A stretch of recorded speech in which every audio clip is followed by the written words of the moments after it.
Om Namo Bhagavate Vasudevaya. Reading from Srimad Bhagavatam, first canto, second chapter, entitled Divinity and Divine Service. Text number 6. Savai pumsam paro dharmo yato bhaktiradhokshaje ahetukya pratihata yayatma suprasidati. Translation and purport by His Divine Grace A.C. Bhaktivedanta Swami Srila Prabhupada ki jai. Translation. The supreme occupation, Dharma, for all humanity is that by which men can attain to loving devotional service unto the transcendent Lord. Such devotional service must be unmotivated and uninterrupted to completely satisfy the self. Purport by Srila Prabhupada. In this statement, Sri Suta Goswami answers the first question of the sages of Naimisharanya. The sages asked him to summarize the whole range of revealed scriptures and present the most essential part so that fallen people or the people in general might easily take it up. The Vedas prescribe two different types of occupation for the human being. One is called the Pravritti Marga or the path of sense enjoyment, and the other is called the Nivritti Marga or the path of renunciation. The path of enjoyment is inferior and the path of sacrifice for the supreme cause is superior. The material existence of the living being is a diseased condition of actual life. Actual life is spiritual existence or Brahma Bhuta existence, where life is eternal, blissful and full of knowledge.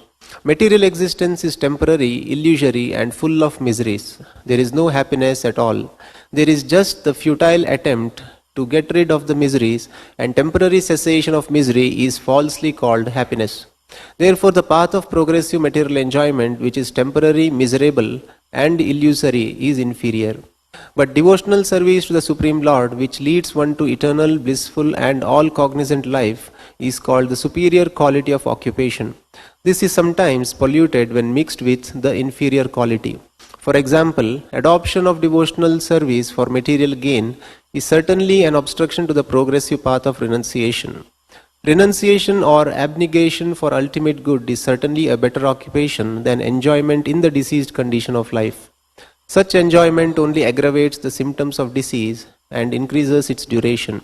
Therefore, devotional service to the Lord must be pure in quality, that is, without the least desire for material enjoyment. One should therefore accept the superior quality of occupation in the form of the devotional service of the Lord without any tinge of unnecessary desire, fruitive action and philosophical speculation. This alone can lead one to perpetual solace in his service. We have purposely denoted dharma as occupation because the root meaning of the word dharma is that which sustains one's existence. A living being's sustenance of existence is to coordinate his activities with his eternal relation with the Supreme Lord Krishna. Krishna is the central pivot of living beings and he is the all-attractive living entity or eternal form amongst all other living beings or eternal forms. Each and every living being has his eternal form in the spiritual existence and Krishna is the eternal attraction for all of them. Krishna is the complete whole and everything else is his part and parcel. The relation is one of the servant and the served. It is transcendental and is completely distinct from our experience in material existence. This relation of servant and the served is the most congenial form of intimacy. One can realize it as devotional service progresses. Everyone should engage himself in that transcendental loving service of the Lord, even in the present conditional state of material existence. That will gradually give one the clue to actual life and please him to complete satisfaction. Thus ends the Bhaktivedanta purport. Very important verse of the Bhagavatam. One of the foundational verses which every devotee should know by memory.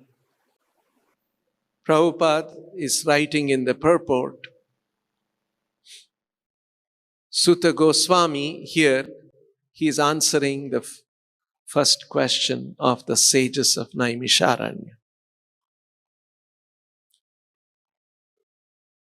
In the first chapter, previous chapter, text 11, the sages of Naimisharanya asked a question.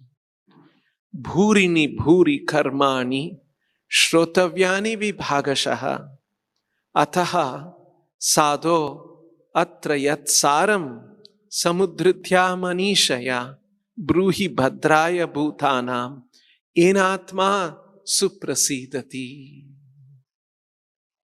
You see, the last sentence is the same. Yayatma suprasidati. Yena atma suprasidati, by which Atma will be suprasidati. What is it that by which the living entities will be suprasidati was the question, and the answer is Yayatma. By this they will be Atma suprasidati. Yayatma suprasidati. So, in fact, to the 6 questions that the sages of Naimisharanya ask, you will find answers throughout the Bhagavatam. It's a very excellent composition, the Bhagavatam. How they were able to compose such voluminous literature, keeping the thread of continuity together. Because they didn't have hard disk, they didn't have search engine. Now anything you want, you have to search. But they kept that continuity. That's why Prabhupada says the entire Bhagavatam revolves around these 6 questions the sages of Naimisharanya asked. And the particular question that we are referring to, bhurini bhuri karmani shrotavyani vibhagashaha atha sadhotrayat saram samudritya manishaya. Vedic literatures are very vast. So many, the 4 Vedas, then there are Upanishads, 108 Upanishads. Then there are Puranas, 18 Puranas. Mahabharata has 1,00,000 verses, out of which the Gita is only 700 verses, part of the Mahabharata. So like this, bhurini bhuri karmani shrotavyani vibhagashaha. And in all these Vedic literatures, you can classify it, and bhuri karmani. There are many, many activities that are recommended. And there are so many subject matter recommended to be heard. Shrotavyani karmani bhuri vibhagashaha, and classified in different ways. Bhurini bhuri karmani. Multifarious. So, ataha sadho atrayat saram. Jai Shri Nitai Gauranga. So the sages of Naimisharanya are asking, therefore, sadho, O sage, O great sage, they have chosen Sutta Goswami as the speaker. Why Sutta Goswami was spoken? Because that was mentioned in the few verses before. He was very learned, and he had heard the conversation that was going on between Shukadeva Goswami and Parikshit Maharaj. And he is one of those who understood that conversation. Sometimes so many people will be in the assembly, not everybody will understand everything. Sutta Goswami was one of those who had understood. And so they selected him and placed before him the 6 questions. And one of the questions is that the Vedic literatures are vast. So Yat saram samudritya bruhi. So, can you please, samudritya means carefully select. Saram, select the essential aspect, the sara, and bruhi, and speak that. And don't randomly select. Manishaya samudritya. Very thoughtfully, very intelligently. Samudritya. Manishaya samudritya. Saram bruhi. And that is essence, please speak. Because that saram by which Bhadraya Bhutanam, which will bring all goodness to the living entities. And Yenatma Suprasidati, by which the living entity will be pleased, completely satisfied. Prasidati, prasannaha, prasidati, suprasidati, completely satisfied.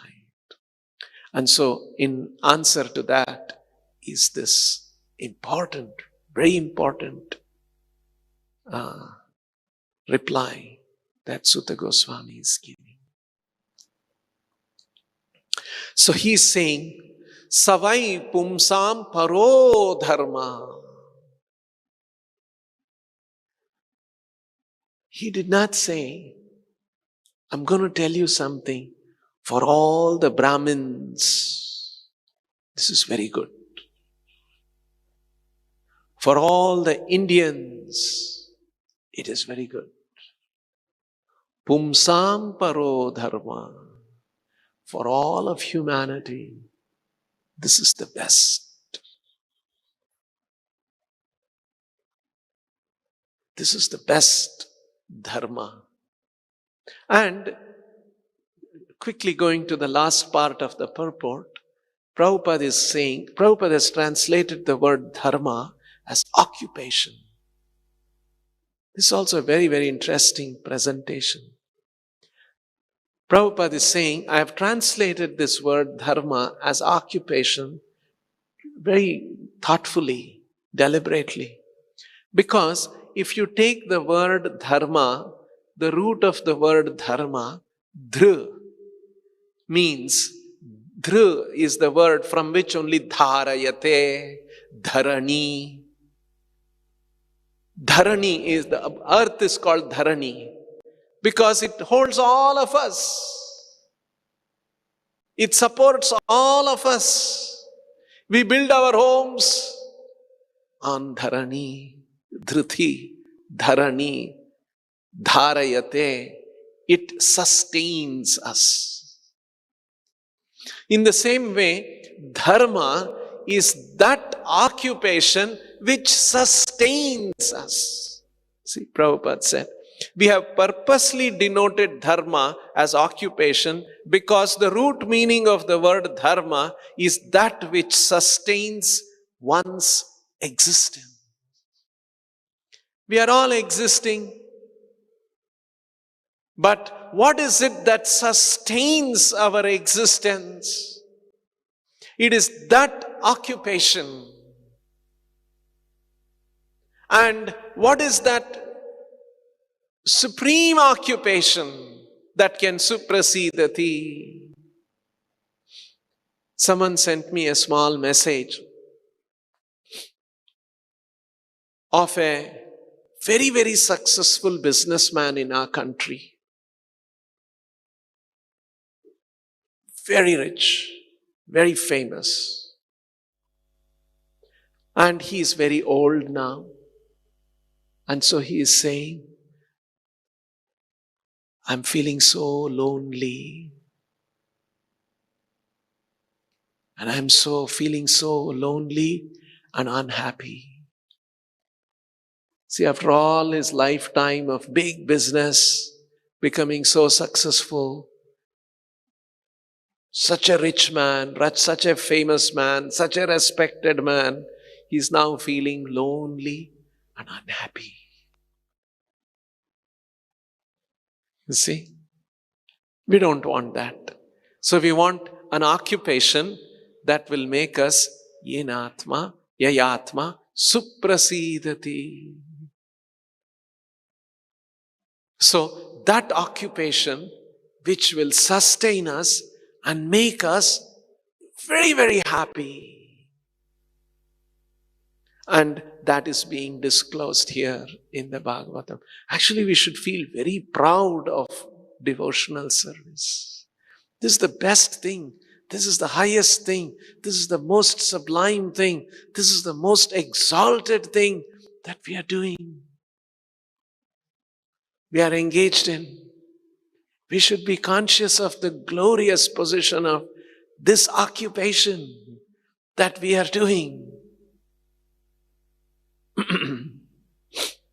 So, there's another reading of this verse.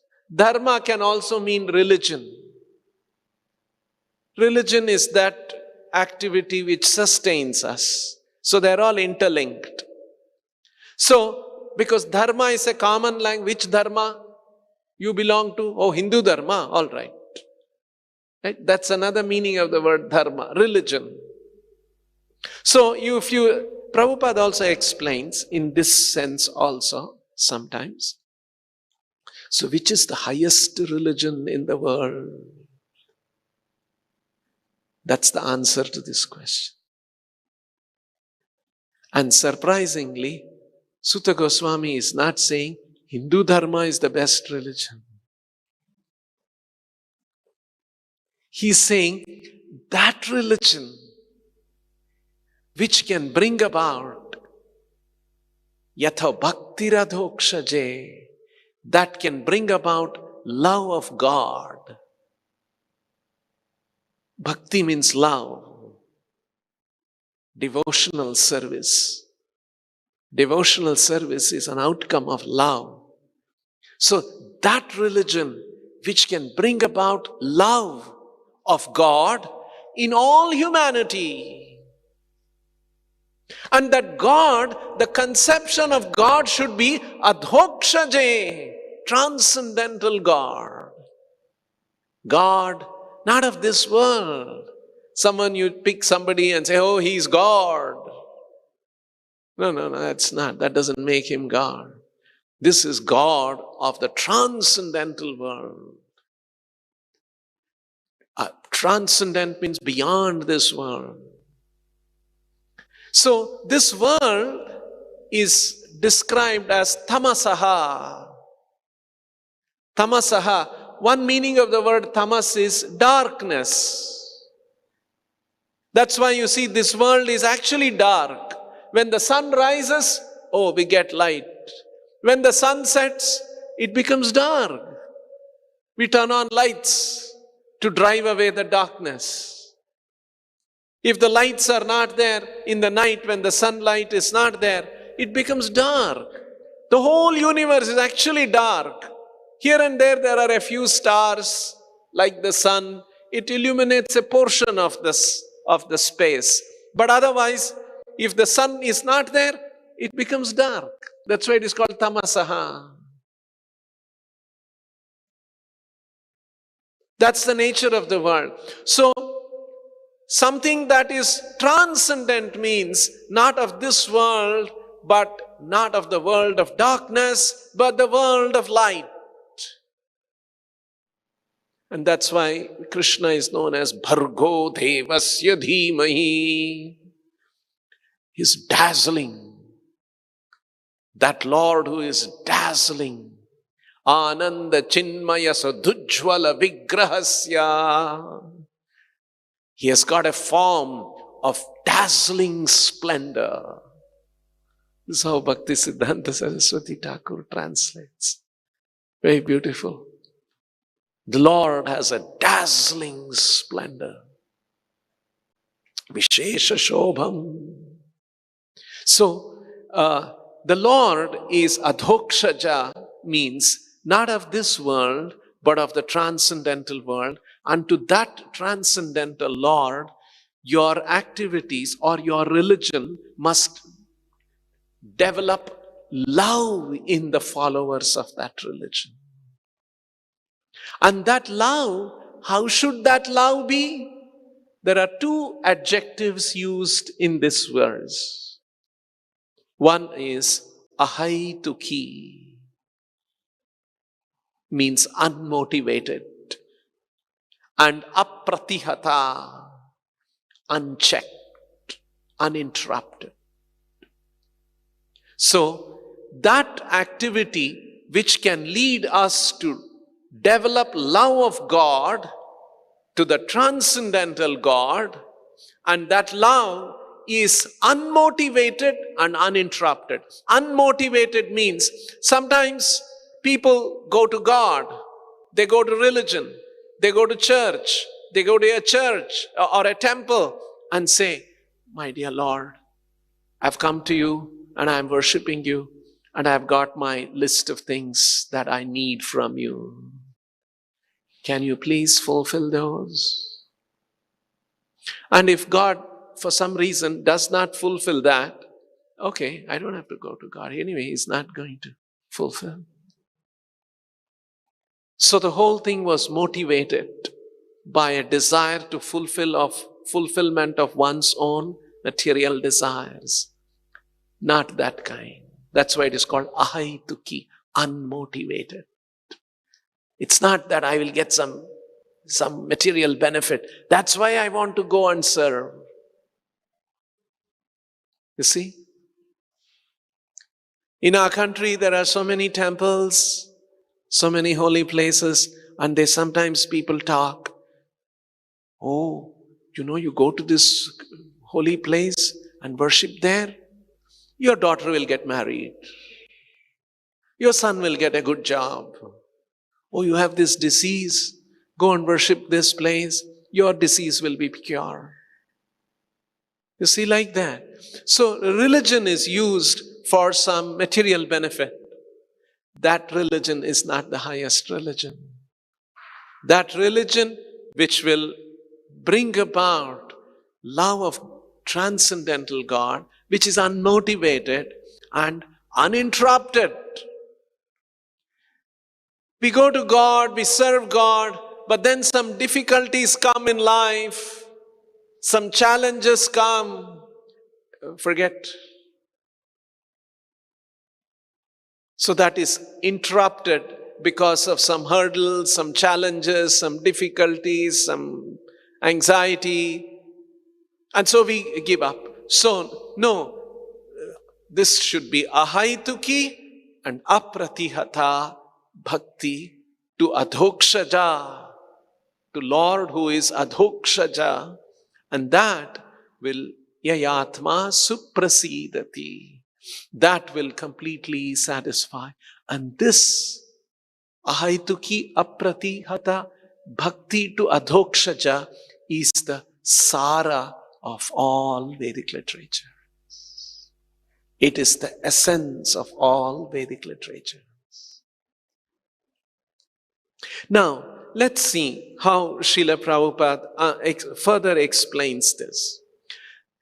Again, Prabhupada is going back to the word occupation, because he has translated the word dharma as occupation. And the question is about parodharma, the highest dharma, highest activity, or sublime activity. You see, these are all very nice words that Srila Prabhupada used that actually should inspire us. Prabhupada said, as human beings, we must discover a higher quality of pleasure than the quality of pleasure that the animals enjoy. The animals enjoy sense gratification.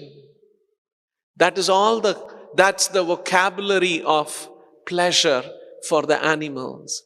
We as human beings, supposedly very thoughtful, supposedly very intelligent, supposedly even according to science, on the top of the evolutionary cycle, we also engage and revel only in the pleasures of the senses, is it?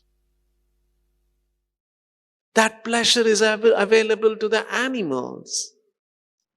So if we say that we are very evolved, if we say that we are very intelligent human beings, it should reflect in our activities. It should reflect in what is an impetus for us.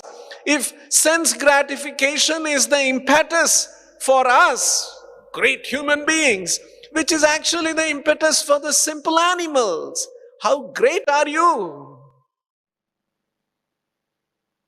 That's why Prabhupada is using the word paraha as sublime.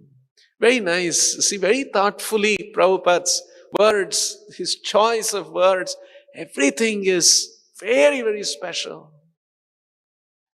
Many times I have wished I'm on the panel to select the Nobel Prize for Literature, and I would have given to Srila Prabhupada.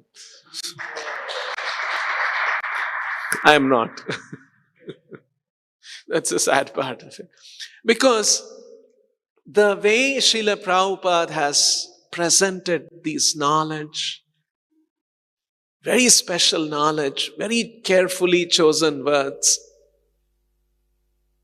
So at least as we as his servants and his followers should read carefully and appreciate and internalize these things. So Prabhupada is saying, if we are so elevated human beings, we should be driven by sublime activities, sublime pleasure, not the pleasure of the animals. That should be driving us. And that's devotional service. So, Prabhupada is explaining in the purport, very interesting thing, how very nicely he is saying that there are two kinds of occupation, dharma, engagement, explained in the Vedic literatures. One is called the pravritti marga, another is called the nivritti marga. The pravritti marga is a method that is recommended where there is a gradual and regulated sense gratification permitted. And over a period of time, how long is that period of time? Maybe several lifetimes. You will get fed up of sense gratification. So, and then you can think of higher things. So that's the pravritti marga that's recommended in the Vedic literatures. There's another method, is the nivritti marga, the path of detachment. And very nicely Prabhupada is explaining why, but the path of detachment is considered superior to the path of attachment, the pravritti marga. Why? Prabhupada is explaining the reason. The Vedas prescribe two different types of occupation for the human being. One is called the pravritti marga, or the path of sense enjoyment, and the other is called nivritti marga, or the path of renunciation. The path of enjoyment is inferior, and the path of sacrifice for the supreme cause is superior. The material existence of the living being is a diseased condition of actual life. So he's trying to build and say, why this is called inferior? Our existence here in the material world is considered as a diseased state of our existence. What's our existence today? We have a body, a material body. And we live through this body, with this body, experience with this body. And that's our understanding of ourself. But actually, this is founded on ignorance, because we are not the body. We are a spirit living and embodied, inhabiting this body. We are a spirit. We are not the body, but we are under the illusion that we are the body. And so because we think we are the body, we go about trying to make elaborate arrangements to gratify this body. How does the body get gratified? The body has senses, and we try to provide the different objects of senses which will gratify the body. And we do that whole life. Earning money, becoming famous, becoming powerful. And in the end, we feel lonely and unhappy. Even the successful people. And even if somebody is thinking, oh, I have all good things in life, I'm enjoying, no, I have a good family, I don't have loneliness. Suddenly, death happens. And the body is left behind, and the soul, who we are, leaves this body. Utkramantam sthito vapi bhunjanam vagunanvitam nanu mudha nanu pashyanti jnana chakshushaha. This is how Krishna explains. The living entity is inside this body, sthitaha. The living entity is experiencing this body, bhunjana. And at some point, the living entity leaves this body, utkramantaha. Utkramaha means to leave and move on. Utkramanto sthitham vapi bhunjanam va gunanvitam. Gunaanvitam, under the modes of nature, bhunjana, experiencing various things that are happening to us. This is what is happening. We are sthitaha, the living entity is in the body, experiencing various things under the modes of nature in this body, and utkramantaha, and one day leaves this body. All this is happening, but mudha nanu pashyanti. Somebody who is mudha, who is unintelligent, or who is not trained in this, nanu pashyanti, doesn't understand any of these things. Because pashyanti jnana chakshushaha, this can be seen with the eye of knowledge. Without that knowledge, we cannot see. This is happening to us. It's happening all around us. That is why, to think that I am the body, I must gratify the senses, and in this way lead a whole life, is an inferior kind of an engagement. We are talking about paro dharma, higher engagement, highest engagement. So this engagement of sense gratification is not considered higher engagement. The body is temporary, and our existence, we are not cognizant of everything, and there is always misery. It's temporary misery and ignorance. These are the characteristics of our life. We are temporary, and there are miseries one after the other, and we are not fully cognizant. Hey, what happened? Where were you before? Where will you go? Oh, he went away, he died. Where did he go? We don't know. Where will I go? I don't know. You see how we are highly lacking in knowledge. And we are still blissful. We are thinking, oh, everything is all right. That's why Prabhupada gave that example. One man met with an accident. Big accident. Head injury, multiple fracture. And then he was admitted in the hospital. And in the hospital, they somehow saved him and put bandage and this and that, cast and all those things. Whole body is bandaged and leg is hung this way. This one, another hung head is and hand is tied this way so that he doesn't move. He has to rest. And when the news spreads, his friends and relatives, and so they bring one bouquet of flowers and they ask him, how are you? And his response will be, I'm fine.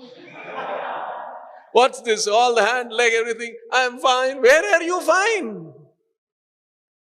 You see, this is the example in a very dramatic way Srila Prabhupada gave us so that we wake up and understand. We are not fine in this world. So this path of enjoyment, pravritti marga, is inferior. Now let's see.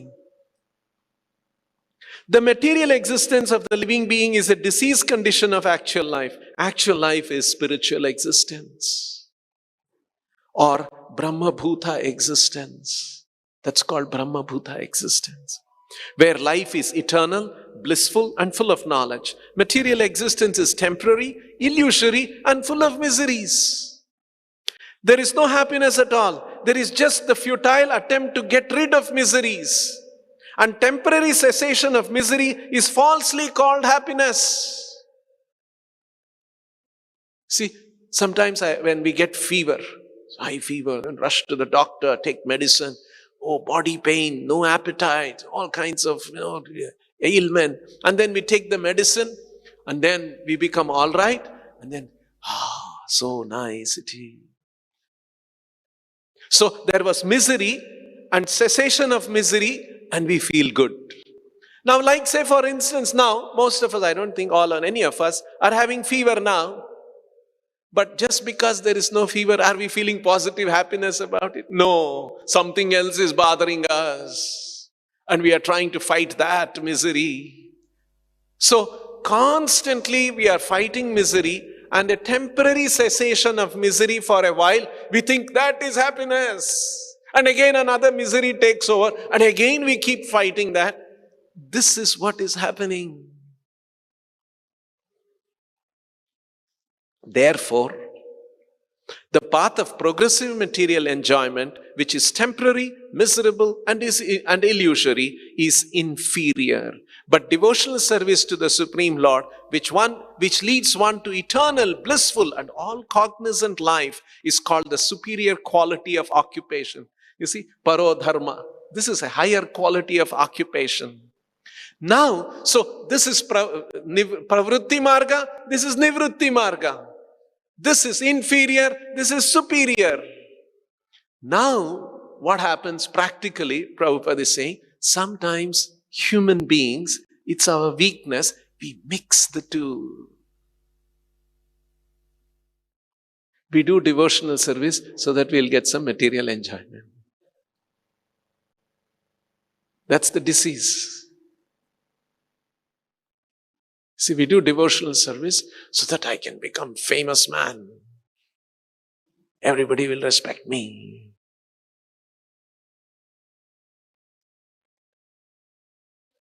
So, in our movement, because in Krishna consciousness we use money, we use wealth, we have buildings, we build skyscraper temples.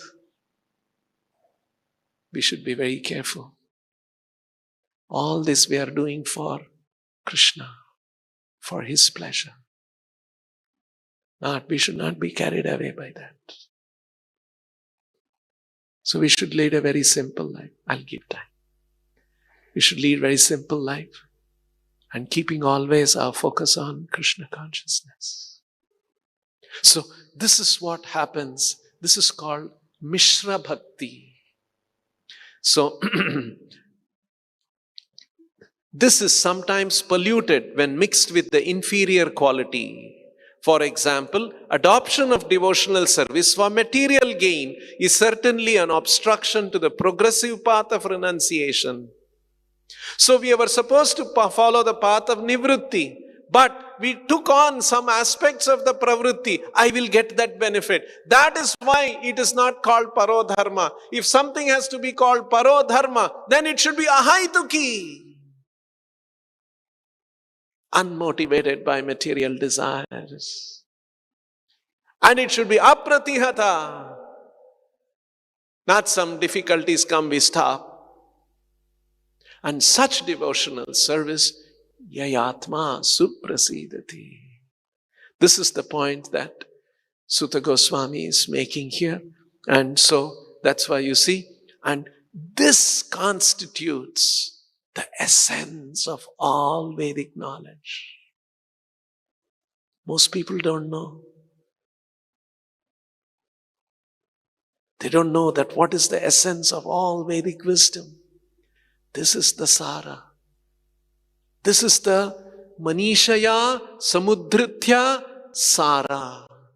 Very intelligently, thoughtfully selected essence of all Vedic knowledge is Savai Pumsam Paro Dharmo Yatho Bhakti Radhokshaje Ahaitukya Pratihata Yayatma Suprasidati. So, we should be very confident about this path of devotional service that Srila Prabhupada has given. This is the highest, this is the most sublime, this is the most exalted thing, and we should not give up under any circumstance. Difficulties will be there, challenges will be there,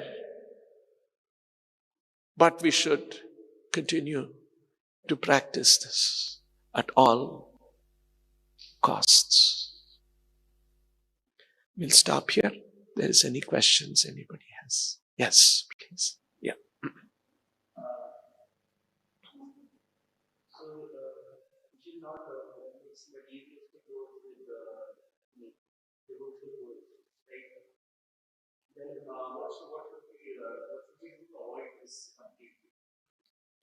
Okay.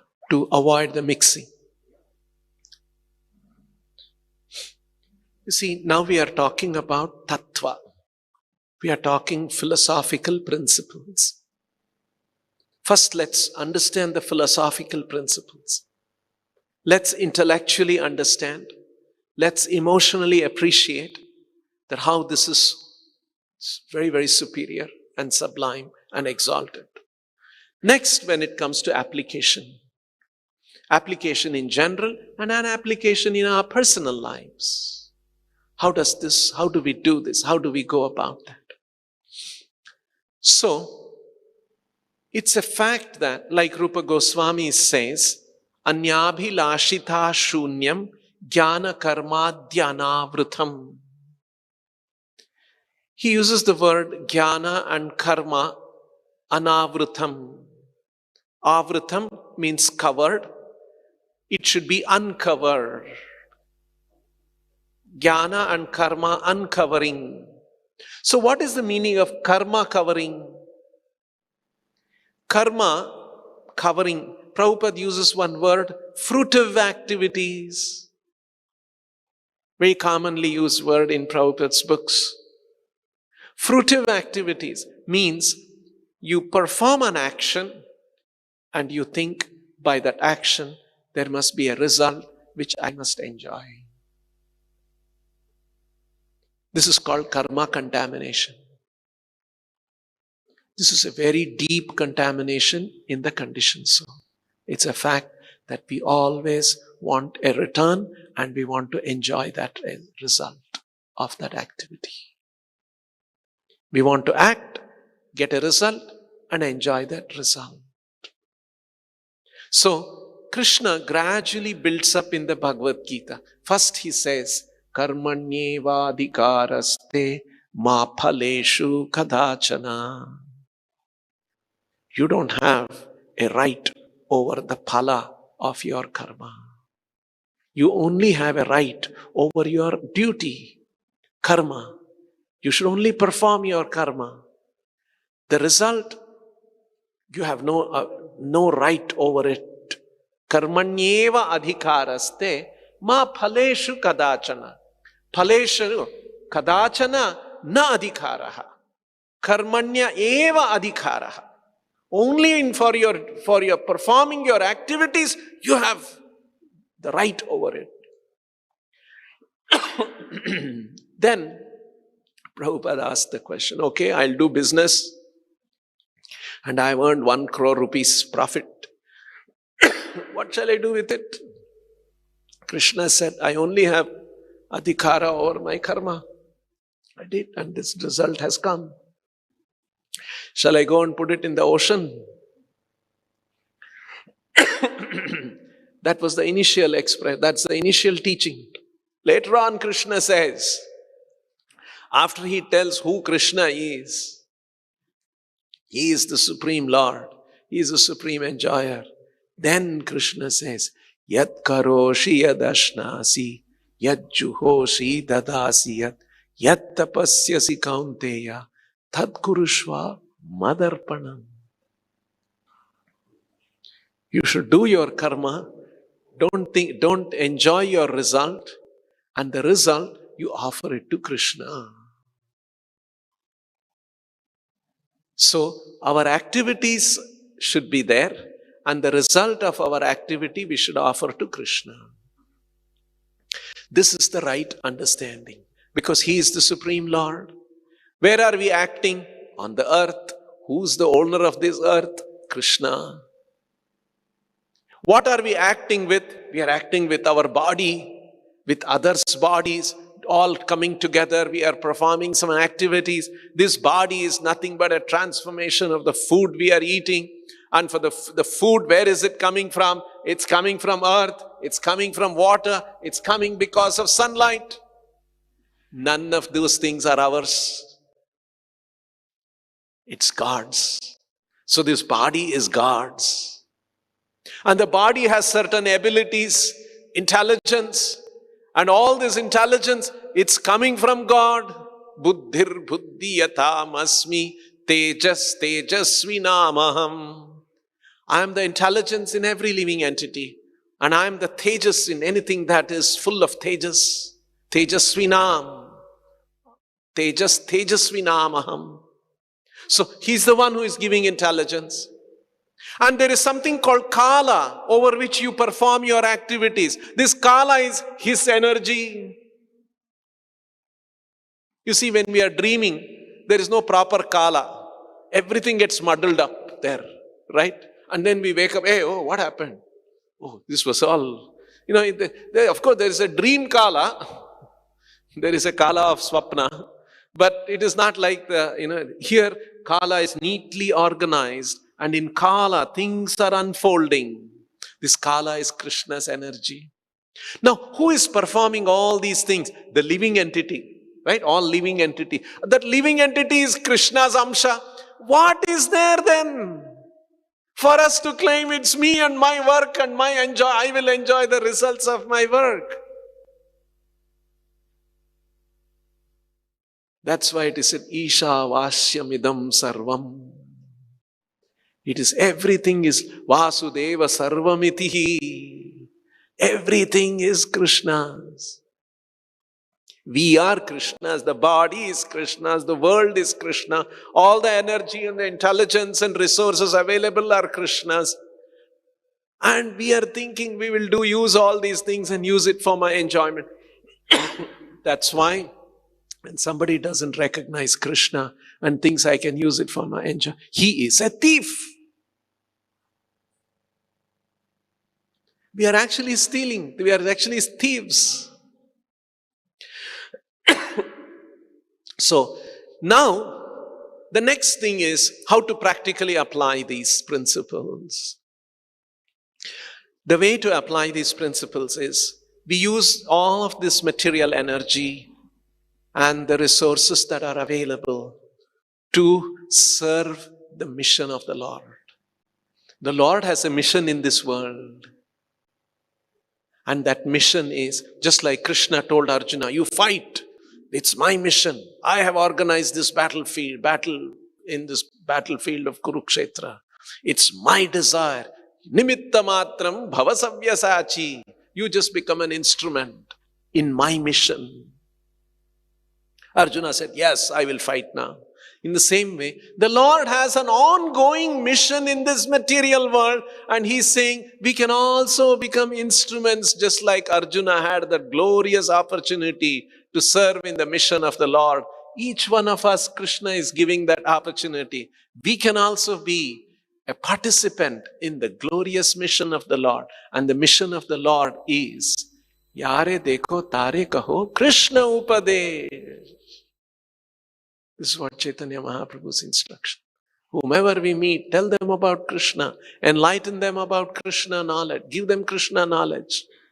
So we use our activities, our spirit to do work, and all this energy we have and the passion we have to spread Krishna consciousness, because that's Krishna's mission. So by doing this, we get purified. So that is how we engage in various activities. And at the same time, we should be remembering these instructions so that in our activities, we don't get swept away and think that I must enjoy the results of all these things in some subtle way. So this mixing does not happen. So initially there will be mixing, and that's why in a regulated way these devotional activities are performed, so that as much as possible the two things are kept aside and we will become more and more renounced and purified. So this is I don't know if you know the story of Walt Disney. Walt Disney had I don't know whether it's real, true story, but at least this is a story told. But at least this story has a good message for Krishna consciousness. So for that, at least it has value. So it is said, I will say, because I also don't know whether it's a true story. Walt Disney this is of course true, Walt Disney had great faith in science. And he says science is going to improve and one day cure death. And so it was his desire, it is said, that when I die, please put me in liquid nitrogen, so I'll be at minus 134 degrees centigrade or something, and let me be like that in a deep freezer. And one day when scientists have discovered how to bring dead bodies life, bring me back to life and I'll continue working. That's what he had written in his will. And so he died and he was put into a deep freezer. And then that was all over. And then after the mourning days and all those things, then all the different people, they started discussing. And his shares, it was all billions of dollars shares he had. And his heirs and the son and the grandson, all of them distributed that.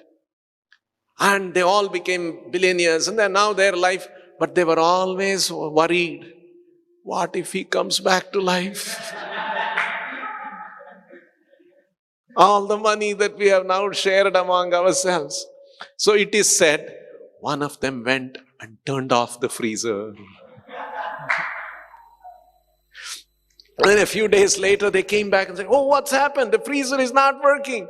It's so many days, it's normal temperature. And this body has decomposed. Now let's finish him. Go and bury him or whatever. Get rid of the body. And so they became happy. Now he won't come back. Apratihata can apply to both situations and many more situations. Apratihata means uninterrupted, not stopped. Prabhupada gives an example. A river is flowing. Suddenly a hill comes. What does the river do? Goes around the hill. It is heading towards the ocean. Till it reaches the ocean, it is not at peace. The river is flowing, flowing, flowing with a lot of energy. So in the same way, we should not be disturbed by any material circumstances. So challenges may come, difficulties may come. We should know how even in the most challenging situation, we can keep performing devotional service.